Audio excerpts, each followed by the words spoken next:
500 ഉലുവയും കൊണ്ട് ഊട്ടി തണ്ടാൻ ഇറങ്ങിയിരിക്കുന്നു ശവം. വരവും പോക്കും ഒക്കെ കണ്ടപ്പോ ഞാൻ വിചാരിച്ച ഏതോ കൊമ്പത്തെ ആയിരിക്കുന്നു.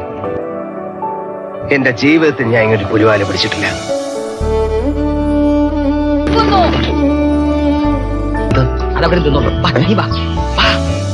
എവിടെങ്കിലും പോയി തോലട്ടെ ശവം. മനുഷ്യന് മനസ്സമാധാനമായിട്ട് എപ്പോഴാണ് ആഹാരം കഴിക്കാൻ തോന്നുന്നത്? മുനുസ്വാമി ആയിരിക്കും ഫോട്ടോ മേടിക്കാൻ വന്ന കൊടു. കളറ് പടോ പതിഞ്ഞിരിക്കുന്നു. കോട് കോട്.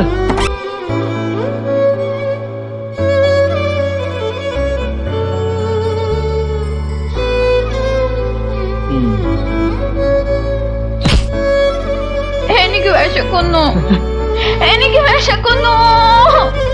ഒരു തരത്തിലും എന്നെ ജീവിക്കാൻ സമ്മതിക്കില്ലെന്ന് ഉറപ്പിച്ച് തീരുമാനിച്ചിറങ്ങിയിരിക്കുകയാണല്ലേ?